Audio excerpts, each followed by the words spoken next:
Hello everybody, it's EzraTime again here and welcome back to another reaction videos. And today we're gonna be reacting to Game Theory FNaF the new Breed by once again MatPat obviously. So previously I mentioned that Wisely is actually uploading episode 4, but apparently I was mistaken. I checked his channel, there's only 3 episodes. So that's my bad right there. But so I decided, okay, so maybe we're gonna move on to AB119 series and then maybe FSP series, because FSP just recently upload part 6, which is the Christmas specialty, which is really good because, well, we're 10 days away from Christmas, at least for me. But this morning, I think, or recently, MatPat decided to upload a new video about the FNaF theory. So I thought that, whoa, well, I need to react to this, because people actually love me reacting to a game theory video because, well, I guess MatPat does a good job on that video. You could say that, not me. But I heard that this game theory is actually a bit different than the previous. I have no idea. But it seems that, I mean, I see the comment, but it seems that the comment is not exactly talking about the lore of the game, but it's talking about something different. So it makes me really curious to check it out. So without further ado, let's just get into the video, shall we? Ugh, lame. Boring. Been there, done that one. Guys, huddle up. Y'all here? It's kind of hard to count you all. At this point, there's more of you than there are Pokemon species. Paper plate people. Here. Obscure lore-filled egg baby. Here. Jar of pickles. Great. Yep. Listen up, everyone. Pickles. Y'all have a big problem on your hands. You all are yesterday's news. People know about you. They survived you. They remember you. Well, except for you, egg baby. Long story short, Yeah. guys, people know what to expect of you. To be scary, you need to be unexpected, new, unpredictable. And that's why, gentle bears and lady chicks, I introduce you to the new breed. Oh. Welcome to the family, guys.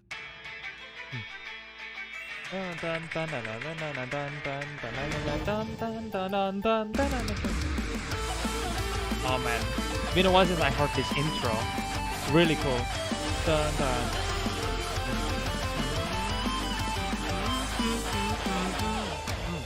Hello, Internet! Welcome to Game Theory, the show where my waistline is extending faster than the FNaF universe. When it comes to Five Nights at Freddy's, I've made no small deal about how huge this franchise has gotten. I mean, if you're looking to keep up with all the lore, this year, 2020 alone is home to not 1, but 5 new book releases. Oh, sorry guys, the FPS is a little bit slow for me. Deal about how huge this franchise has gotten. I mean, if you're looking to keep up with all the lore, this year, 2020 alone is home to not 1, but 5 new book releases. As if 7 main games, 4 spin-offs, and the Still in the Works movie weren't enough. But there was an announcement made by Scott earlier this year that I've been wanting to talk about for a while. An announcement that, to me, isn't just important to this franchise, but is important for all of gaming. Between all my jokes about how much I hate the franchise and how complex the lore has gotten, I've always said that the way Scott has crafted these games and how he's managed to run his community is perhaps the smartest, most modern way of making a video game. From the very first Five Nights game, he understood that the current age of gaming is all about sharing your experiences, that no two playthroughs should ever be alike, that obscure screens, jump scares, glitches, minigames, all of it should appear randomly and with very small probabilities so that people can go online and ask their friends, wait,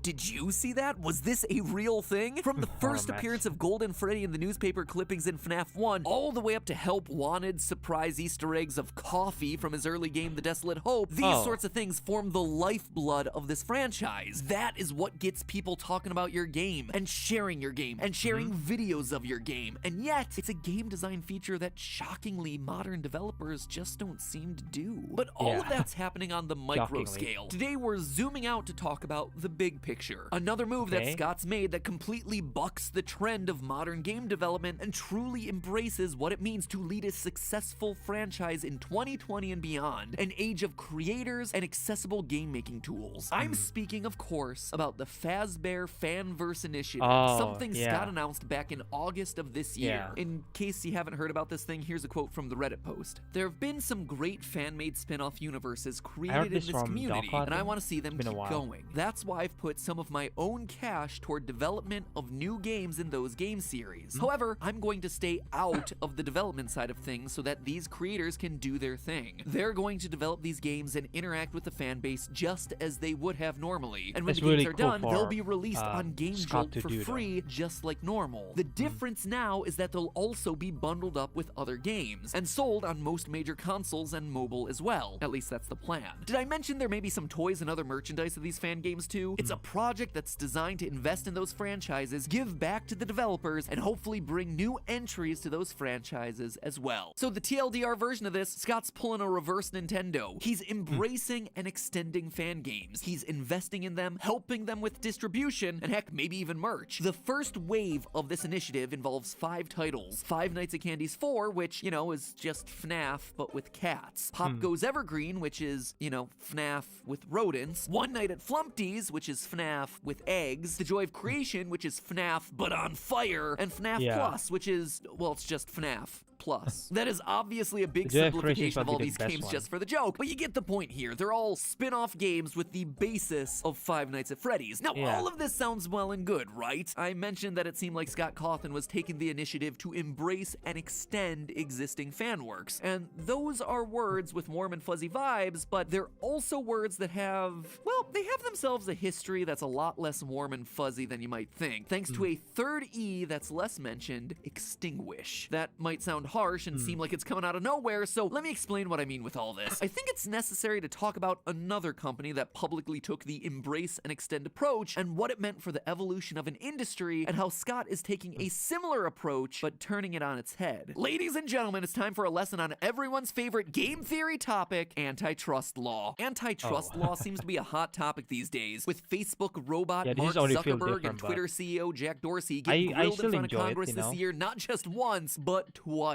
While it might be a trending topic in 2020, big tech companies getting taken to task for monopolistic and anti-competitive business practices is nothing new. Back in the 90s, before companies like Google and Twitter and Facebook were but a twinkle in some source code's eye, the tech giant that everyone had their sights on was Microsoft. And mind you, this was almost a decade before anyone had even heard of an Xbox. This is back in the days of Internet Explorer, who, let me tell you, was facing some fierce competition from the likes of Chrome?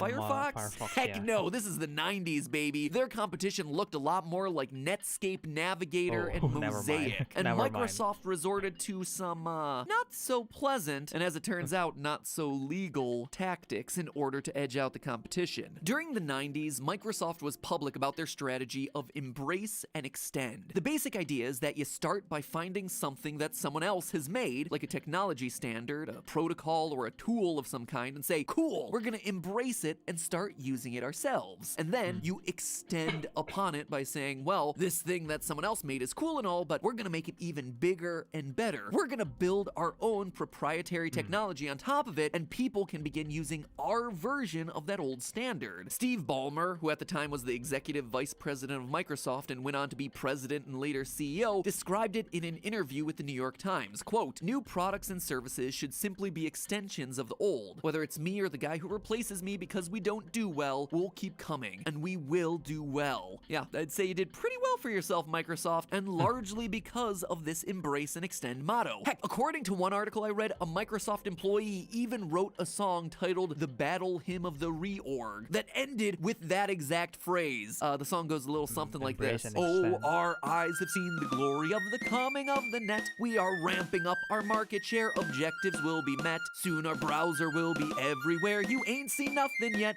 We embrace and we extend. Man, and I thought I was nerdy. On its face, the policy of embracing and extending tools and protocols made by other people seems generous, right? You're adding to what's already there. But what this hides is the fact that once you take an existing standard and extend it with your own proprietary technology, you own the part that you're adding. And not only that, you're replacing the original public open standard with your own version that you alone have control over, effectively taking ownership over a standard that someone else created. And when Microsoft talked publicly about the first two E's, there was a hidden third E that they didn't like to mention in public: extinguish. Because once you've extended the old standard with your own proprietary additions, having effectively hijacked something that someone else had made, you now have control that you can use to extinguish the competition. By the way, that third E, extinguish, isn't just speculation on the part of Microsoft haters. Though Microsoft never talked about it publicly for obvious reasons, an investigation by the US Department of Justice found that the motto extend, embrace, extinguish was used in Microsoft internal communications. And considering that the entire court case centered around the fact that Microsoft was allegedly using anti-competitive practices to bar other companies from competing with them, the fact that they were literally trying to extinguish the competition didn't work all that well in their favor. Pro tip: if you have a business strategy that's evil and illegal, try not to use words that make it sound evil and illegal. And then don't use it in company emails, you doof! The Microsoft example is a bit technical, but it's easy to see examples of a similar strategy used in the entertainment world if you look at Disney. Rather than creating their own original stories, they began by embracing folk tales and classic stories in the public domain, like Sleeping Beauty, Beauty and the Beast, Cinderella, and The Little Mermaid. No problems there. They were open and available for anyone to use. Then, they extended these classic fairy tales by creating their own animated versions of these stories with their own spins on them.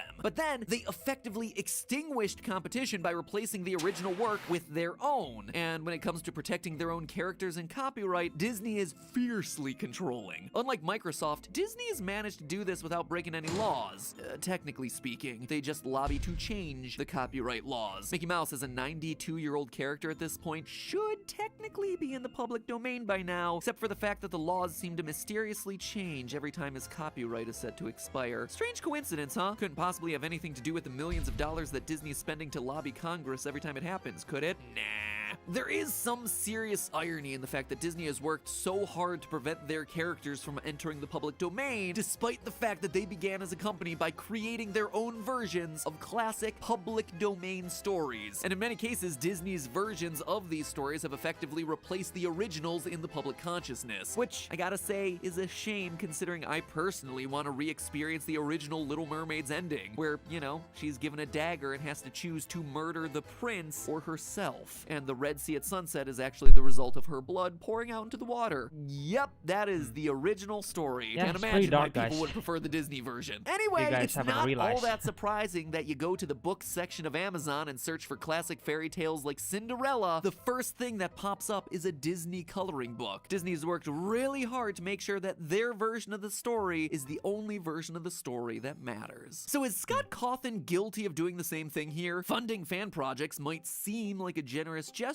but is this really part of his plan for world domination? God. Well, the short answer here is no. In fact, while his strategy might at first appear to have some superficial similarities with the behavior of Microsoft in the 90s, you can actually argue that he's doing the exact opposite of the business practices that we see from companies like Microsoft and Disney. And this applies to basically every step in the process. For instance, Microsoft worked by embracing public standards or products that other people had created, and Disney worked by embracing fairy tales and folk stories from the public domain.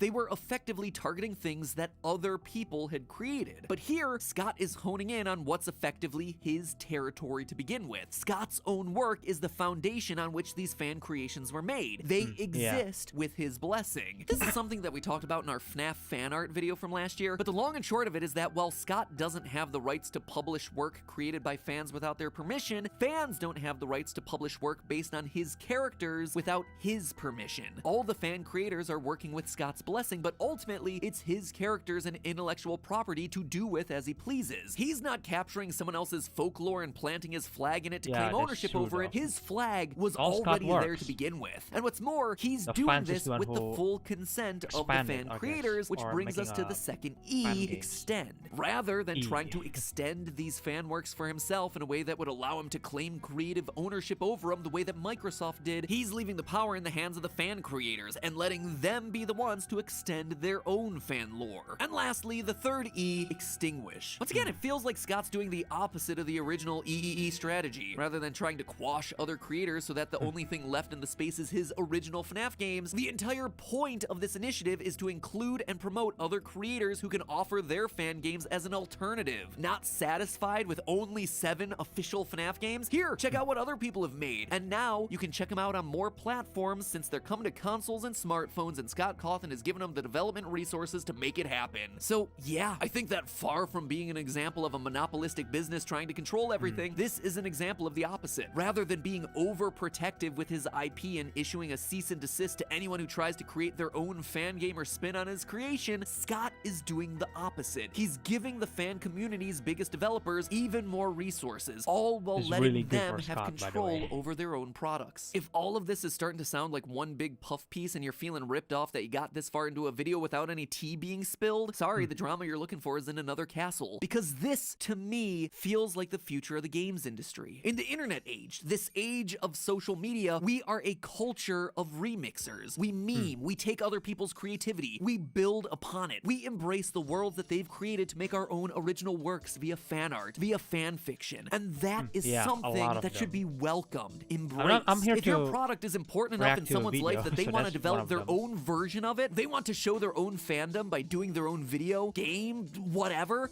that is a compliment. You hire them, you bless their work, you be a mentor to them, whatever it is. I can't help but think about Sonic Mania, which was created by a team known for their work in the Sonic fan game and ROM hack communities, and Sega gave them the keys to the kingdom to produce what's probably the best canonical Sonic game in recent history. Now contrast Scott and Sega's behavior with Nintendo, banning Twitch live streams for games that were paid for and played on release day, shutting down fan games because they were worried about it competing with their own products, shutting down tournaments run by people that are still really passionate about a multiplayer game that was originally released back in 2001. Sorry to pick on you, Nintendo, but I wouldn't be doing it if I didn't think it was deserved. These are bad moves. When games like Pokemon Uranium or another Metroid 2 remake come out, you just kill them. You stomp on them. What could be, and are in many cases, fully fleshed out games made by creators who spent years putting them together out of a love for your work, you put them through a shredder. Congratulations, you protected your IP, but you killed the love of your community in the process. My God,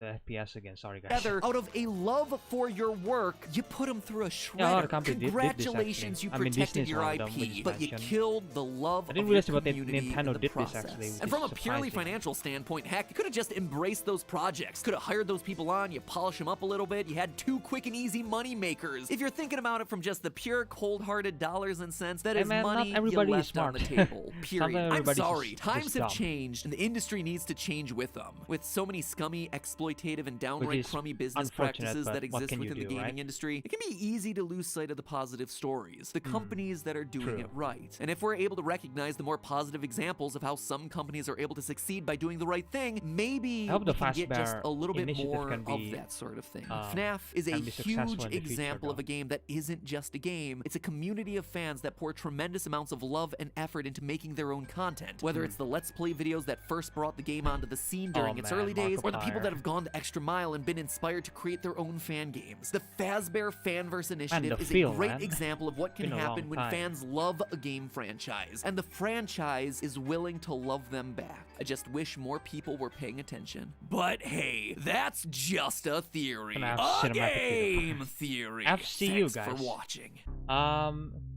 Okay then, so I think that's the video. It's pretty. I know some of you probably got bored. Oh, hi there, Scott. I know some people probably get bored of it because it's not exactly a game theory video. It's actually just like MatPat talking about the Fazbear Initiative and the technical reason behind it. Why, like basically explaining what Scott Cawthon is actually doing is actually a great thing, But I really like that, because I never actually realized it. But I mean, like Microsoft and Disney is probably old news at this point. I realized that by now. And yes, Disney is actually just like taking a story from Hans Christian Andersen, which is pretty much all of them has like a dark moments in it.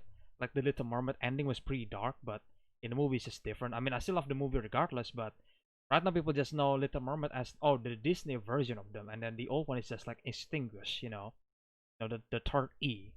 even Frozen is actually also based on Hans Christian Andersen tale, which is called the Snow Queen, and it was supposed to be the Snow Queen was supposed to be a villain, but then again, in Frozen, Elsa was supposed to be a villain, but they decided to change that because of Let It Go, you know, and that's what people know Frozen for, and I think the Snow Queen tale is kind of like Frozen is kind of took over the Snow Queen tale, which is kind of what Disney did in general anyway. Which is kind of sad that they basically extinguished all of the old product. You could say that. And Microsoft, well, I don't know about Microsoft anymore. It's been old news. But I'm really glad that Scott Cawthon is actually using the fan base, helping the fan base, because it's different scenario obviously, because in terms of Disney and Microsoft, obviously MatPat just explained it that they took somebody else's work and then they expand upon it, embrace it, extend it, and then they extinguish it extinguish the person who create that, and then it becomes their own brand. And of course, for some people who doesn't do their research, they probably don't even know what the hell is going on. They probably think that, oh, this movie is from Disney, right? That's a good work, Disney, not even realizing that it was from the Hans Christian Andersen tale. I mean, sure, Disney probably live in the end credit that, oh, this movie is inspired by Hans Christian Andersen, but it's just different in general. And talking about some other FNAF news as well, that MatPat mentioned in the beginning, I think, which is the FNAF movie, the official movie, guys. The FNAF movie is officially start filming on spring 2021, and since it's gonna start filming in spring 2021, I'm pretty sure we're gonna get that in 2022. Even MatPat even that wasn't said, like there's like a board or something in the video that FNAF movie 2022 film, and yeah, I think it's gonna be released on 2022. So pretty hype for that, and I think the screenplay for the movie, or the script, is already complete, which is called the Mike screenplay, which I'm assuming that is a reference to Mike Smith, which is the character from or the night guard from the first game, or it could be a reference to Michael Afton, like Michael, Mike. So that's the good news. We're gonna finally get a official FNAF movie in 2022. Is it gonna be great? Is it gonna be good? Is it gonna be okay? Or is it gonna be bad? Who knows? But overall, excited for that. Um, and yeah, there is nothing much to say actually. This is just this video is basically just explaining how that Scott Cawthon is doing is actually a great thing, But I'm really glad that MatPat decided to make this video, that bringing the community actually. Because again, some people might not agree with the Fazbear Initiative idea, but with this video, hopefully those people can be convinced, that, oh, what Scott did is actually a good thing, because this one is the fans and or the community is the one who expand the franchise. Not, it's not like Scott Cawthon took some people original's work and then he took it and then he expanded upon it like Microsoft and Disney. But it's the opposite, and that's a really good thing, that you have a lot of fans, a lot of community that actually expand your brand, and then you're as a creator is actually helping them, instead of just like, oh, we need to extinguish this product so it doesn't replace mine. But no, help them. That's a really great idea for being a game creators in general, like Scott Cawthon obviously, and Sega as well. But Nintendo, I didn't expect Nintendo to do that, but because again, I didn't really keep up to news with the Nintendo, so that's a new news for me, which is kind of disappointing to hear that they ban pretty much everybody that make a fan game, which is kind of sad. But I'm really glad that there is a company like Sega which actually embrace that. That's pretty good though. But and I really hope that more game companies or game creators or developer can actually embrace the idea of, like, if your fans is actually making a fan game, is actually embracing yourself, your game, then let them do it, because of them, that's just show that your game or your movie or whatever it is, your creation is actually making a good impact on the community or the fans or the people in general, that people willing to actually expand your brand. That's a good thing, for especially for Scott Cawthon as himself, and I'm really glad he actually not deleting this the fan game. He's actually embracing it. That's a really good for Scott Cawthon, which is again earn more respect from the fan base, obviously, if you guys actually watching this. And yeah, again, it's not a FNAF, it's not exactly a theory or a lore video, but I enjoy it. It's really cool. Just give some more information what's going on with the Fazbear Initiative. I understand the context of it. So I understand what the hell is going on, obviously. in sometimes gaming industry, you could say that, or I guess in the entertainment industry in general, which is really great because MatPat is actually it's a great I would say it's a great teacher in some way because the way he explained all this business stuff is actually really good. I understand them, and again, I did this. My respect for Scott Cawthon is just really rising at this point. That he has embracing all of these ideas and his fan games, which is really great. Um, but yeah, guys, that's the video. Again, I don't know what to say more about that. If you guys want to leave your opinions, then leave them in the comment section below. If you want to, I like to hear them. And if you guys want to watch the original video, then I will leave a link in the description below as always. And make sure you guys check Game Theory's channel. I will leave the channel's link in the description below as always. Subscribe to Game Theory because again, MatPat is actually being really good on making a game theory video in general. He's just a really good um like he's really good at explaining stuff. Sure, it might sound complicated at first, but you actually understand it after you hear him like finish his explanation, that you actually think it that, oh, okay, I understand this. It doesn't take too long to understand his explanation, so that's a plus point for MatPat. And he's been this way for a long time, so he's very consistent. So why not support him, subscribe to him. And if you guys enjoyed this reaction video, then please leave a like, comment, and subscribe to the channel. Share this video to your friends or family, the usual. And if you guys decide to subscribe to my channel, don't forget to ring the notification bell so you guys can get notified when I'm gonna upload the next video. And I want to say thank you for everybody who been subscribing to the channel. I really appreciate that, guys. And just show some support who or like watching the videos or leaving comments on my video, leaving like maybe. I really appreciate that, guys. Thank you so much for the support. And tomorrow I'm gonna be reacting to I think it's gonna be Abyss 119 series, and then the next one is gonna be FSP series, which is the Christmas special, because again, it's December, it's nearly Christmas, so perfect timing. So why not, right? Plus more video for the channel. you know I think that's it again, guys. I think that's it for this video, guys. Again, I hope you guys enjoyed regardless, even though this is not exactly a theory video, but I having fun watching it. So I hope you guys having fun watching it too, and I will see you guys in the next one then. Bye.